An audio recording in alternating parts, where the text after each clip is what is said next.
ప్రభునందు ప్రియమైన వాళ్ళారా, దేవుని కృప మహాకనికరమును బట్టి ఈ రాత్రి సమయంలో మరొక అంశం మనం ధ్యానం చేయడానికి దేవుడు ఇచ్చిన అవకాశం బట్టి ఉన్నాను తెలియజేస్తున్నాను. చూస్తున్న మీకు, మీ కుటుంబాలకు కుమారుడిని యేసుక్రీస్తునామమున మీకు అందరికీ శుభములు తెలియజేయబడును గాక. రాతి నేల పడి విత్తనమును మనం జ్ఞాపకం చేసుకుంటున్నాం. ఇప్పుడు ఈ రాతి నేల పడిన విత్తనము మన్ను లేదు, అంటే మన్ను తక్కువ ఉంది కాబట్టి ఎంతవరకైతే మన్ను ఉందో ఆ రాయి మీద ఆ విత్తనం మొలిచి త్వరగా అది పెరుగుతుంది. కానీ అది వేరు లోపలికి వెళ్ళడానికి అవకాశం లేదు కాబట్టి అది పెరగలేదు. కారణం ఏంటి? సూర్యకాంతికి చూడండి ఆ వేరు మాడి మసైపోతుందట. అంటే అది పనిచేయదు, లోతుకు వెళ్ళడానికి అవకాశం లేదు కాబట్టి ఆ విత్తనము అలా అయిపోతుంది. అయితే ఈ రాతి నేల పడి విత్తనం ఏంటి అని ఆలోచన చేసినప్పుడు జ్ఞాపకం చేసుకుందాం పిల్లరా. ఇవాళ అవిశ్వాసులు సూర్యుడు ఉదయంగానే అవి మాడి వేర్లందరూ ఎండిపోయాట. అంటే దీని భావం ఏంటి? వీరు వాక్యము విని సంతోషముగా అంగీకరిస్తారు, తొందరగా మారిపోదాం అనుకుంటారు, తొందరగా రక్షణ పొందుదాం అనుకుంటారు, తొందరగా పరలోక రాజ్యానికి నిచ్చెన వేద్దాం అనుకుంటారు. అయితే వారిలో వేరు లేనందున కొంతకాలం అయిన తర్వాత తొలగిపోతారట. మొదటగా మనం చూసాం, త్రోవ ప్రక్కన పడిన విత్తనం పక్షులు వచ్చి వాడి మిరిగి వేసినాయట. ఇప్పుడు రెండవది రాతి నేల పడిన విత్తనం. ఇది వీరు వాక్యం వింటారు, సంతోషిస్తారు, కానీ ఆ వాక్యంలో నడవడానికి మాత్రం వాళ్ళు అంగీకరించారు.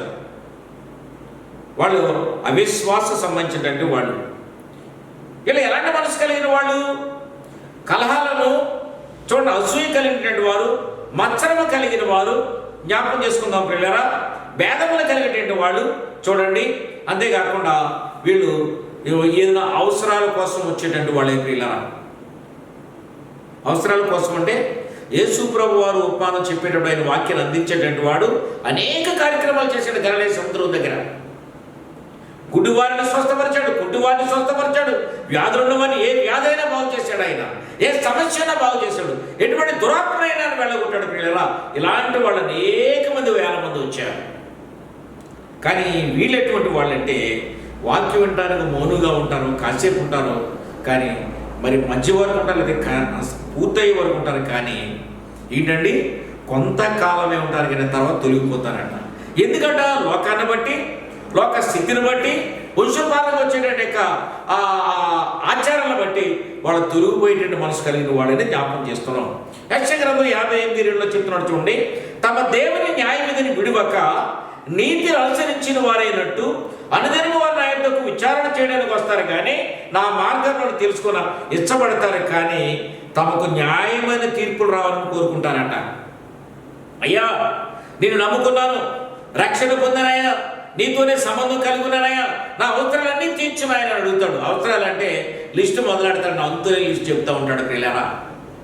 దేవుడు మరి నీకేం కావాలని వరము అడిగితే ఏం చెప్తామండి? నా వరకు సరిపోతే చాలు, కానీ నేను అయిపోయిన తర్వాత నా కుమారుల గురించి, కుమార్తెల గురించి, వాళ్ళ గురించి, మా బంధువుల గురించి, అన్నదమ్ముల గురించి, తోబుడుల గురించి, ఇరుగు పొరుగు వారి గురించి, అలాగే ఎన్నైనా చెప్పేస్తా ఉంటారు పిల్లరా. మానవుని ఆశకు అంతు లేదని విషయం మనం జ్ఞాపకం చేసుకోవాలి. వీళ్ళు ఎలా అంటున్నారంట? మేము ఉపవాసం ఉన్నాం నాయన, ఉపవాసం నీ కోసం ఉన్నావు నాయన, ఉపవాసం నీ కొరకు విజ్ఞాపనం చేస్తున్నావు నాయన, మా మరణము వినవా, మాకు చేయమని చెప్పి డిమాండ్ చేస్తారంట వీళ్ళు. యెషయా గ్రంథం 58:2 చెప్తారు ఈ మాటలు. ఇంకేమంటారంట? న్యాయమైన తీర్పులు మాకు రావాలని కోరుకుని అడుగుతున్నారంట. దేవుడు ఏమంటున్నారంట? దేవుడు తమకు ప్రత్యక్షము కావాలని కోరుకుంటారట ఇటువంటి వాళ్ళు.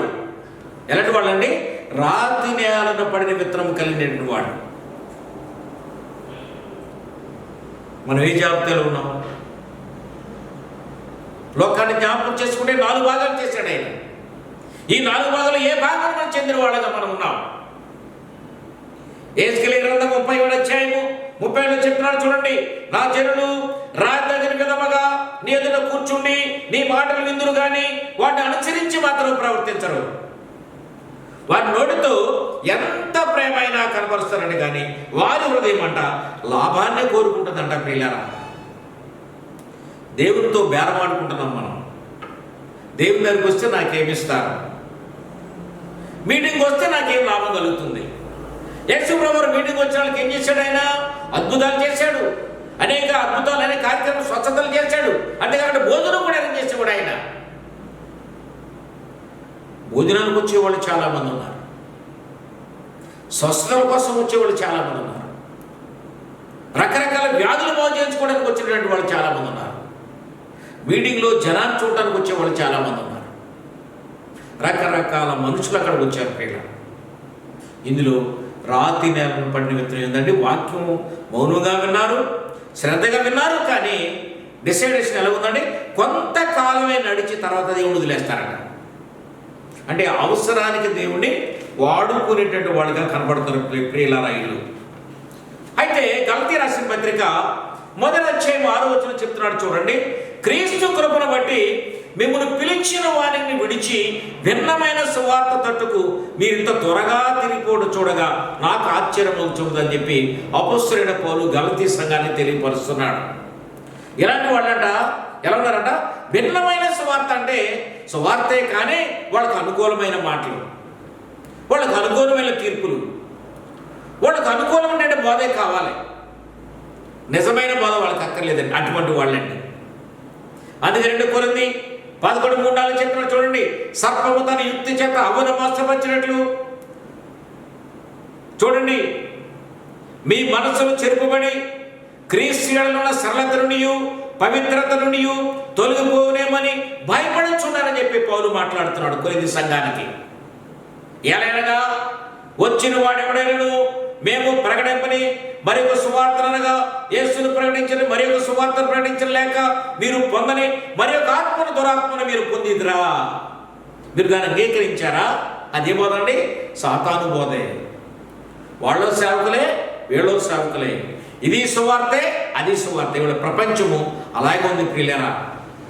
ఏది అవును, ఏది కాదు, ఏది నిజమో, ఏది అబద్ధమో, ఏది సత్యమైన విషయాన్ని తెలియని వాళ్ళుగా సువార్త బోధిస్తున్నారు. ఇవాళ కన్ఫ్యూజబుల్గా ఉంటుంది. కాబట్టి ఎలా ఉండాలండి?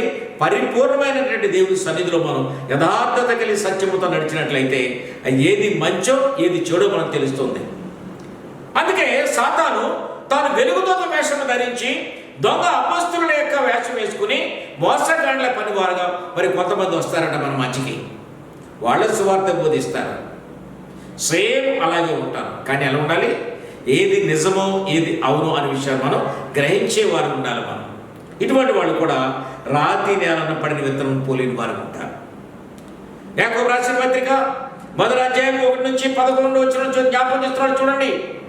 1:11 సూర్యుడు ఉదయించి వడగాలి కొట్టి గడ్డిని మార్చివేయగా దాని పువ్వురాలను దాని స్వరూప సౌందర్యమును రచించును. అలాగే ధనవంతుని యొక్క ప్రయత్నములు కూడా వాడిపోనంట. నమ్ముతాడు, రక్షణ పొందుతాడు, కొంతకాలం నుండి. కారణం ఏంటి? వాక్యం ఎంతో శ్రమ కానీ హింస కానీ భరించలేడట. ఎలా అనగా వాక్యం ఎంతో శ్రమ కానీ హింస కానీ భరించలేడంట. వాడు తన ప్రయత్నంలో ఓడిపోతాడంట, చివరికి లోకమై పడిపోతాడు. కానీ మరి దేవుని క్రీస్తు తట్టు మాత్రం తిరిగేటండి అర్హతను వాడు పోగొట్టుకుంటాడు. అటువంటి వాడే రాతి నేలను పడిన విత్తనం ప్రియులారా. అందుకే సువార్త 15:6 చెప్తున్నా చూడండి. ఎవడైనాను నా యందు నిలిచి ఉండిన పక్షమున వాడు తీగ వలె బయట పారవేయబడి ఎండిపోవును. అంటే కొంతకాలం ఉంటారు, తర్వాత ఏమైపోతారని తీగ వలె బయట పారవేసే మనుషులుగా అయిపోతారు. మనుషులు అట్టి వాటిని పోగు చేసి అగ్నిలో ఏం చేస్తారండి? కాల్చివేరు ప్రియులరా. అవి కాలిపోవు.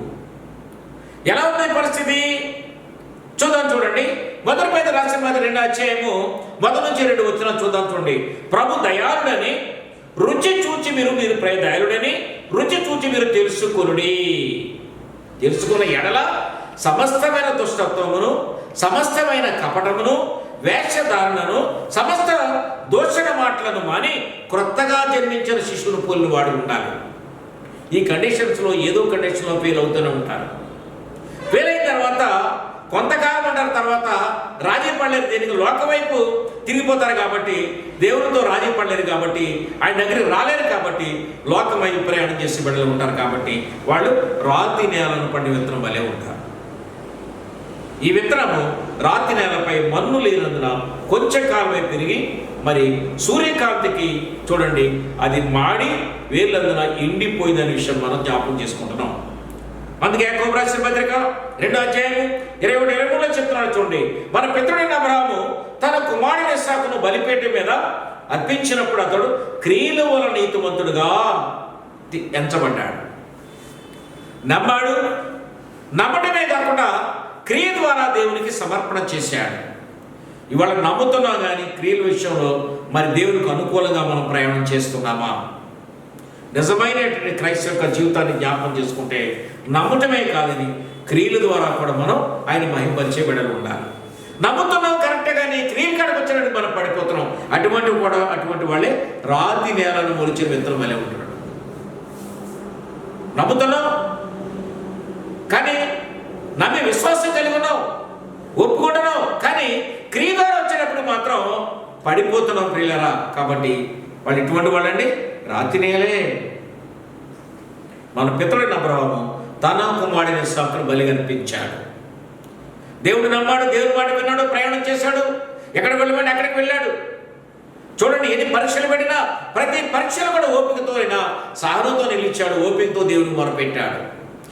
100 సంవత్సరాల వయసులో కుమారుడు ఇచ్చిన తర్వాత అదే కుమారుడిని తిరిగి ఆయన బలిమ్మని అడిగినప్పుడు మరి నీవు నేను నమ్మగలమా? ఆయన ధైర్యానికి చూడండి, ఆయన విశ్వాసానికి, దేవుని మీద ఉండే ఒక నమ్మకానికి చూడండి ఎంత పంచాలిటీగా ఆయన పనిచేశాడు. భార్య కూడా తెలియకుండా కుమారుడు తీసుకుని ఊరే పర్వతం తీసుకెళ్ళి మరి ఇచ్చాడండి, దహన బలి అర్పించడానికి సిద్ధపడి అర్పించేశాడు ప్రియులారా. కానీ దేవుడే ఆ బలిని ఆపి అతనికి బదులుగా, బిడ్డకు బదులుగా గొర్రెను అక్కడ ఆ పొదలో ఏర్పాటు చేశాడు. మంచి బలిష్టమైన ఒక గొర్రెను అక్కడ తీసుకుని వచ్చి పొదలో చిక్కబడేలా చేసి తన కుమారుని బదులుగా మరి దాన్ని మనం చెప్పాడు ప్రియులారా. ఇది మాదిరి. నమ్మటమే కాదు కానీ క్రియలు కూడా మనం కలిగి ఉండాలి. క్రియ లేకపోతే చూడండి అది నిష్ఫలమైనటువంటి విశ్వాసమే. వాడు ఎక్కువ మంది విశ్వాసం కలిగి ఉన్నారు కానీ క్రియలు కాడికి వచ్చినప్పటికి మాత్రం అపొస్తలుల బోధ ఎందరు, సంఘ సహవాసం ఎందరు, రొట్టె విరుచుడు ఎందరు, ప్రార్థన చేయడం నడతగిన జీవితం బిడ్డలుగా ఉండాలి. అంతేకాదు క్రీస్తు అనుసరించే మార్గంలో ప్రయాణం చేసే బిడ్డలుగా మనం ఉండాలి. దాతృత్వం కలిగి బిడ్డలు ఉండాలి, ఇతరులకు సహాయం చేసే బిడ్డలుగా ఉండాలి, మాదిరి కలిగి వాళ్ళు ఉండాలి. ఇవి లేకపోతే విశ్వాసం ఉంటే రాతి నేలను పడిన విత్తనం మనం జ్ఞాపకం చేసుకోవాలి. ఈ రాత్రి సమయంలో ఏ విత్తనంగా మనం కలిగి ఉన్నాం? రాత్రి నేల విత్తనం కలిగి ఉన్నామా? లేదు త్రోవ ప్రకారం పడిన విత్తనం కలిగి ఉన్నామా? జ్ఞాపకం చేసుకోవాలి. దేవుడి మాటలు దీవించును గాక. ఆమేన్.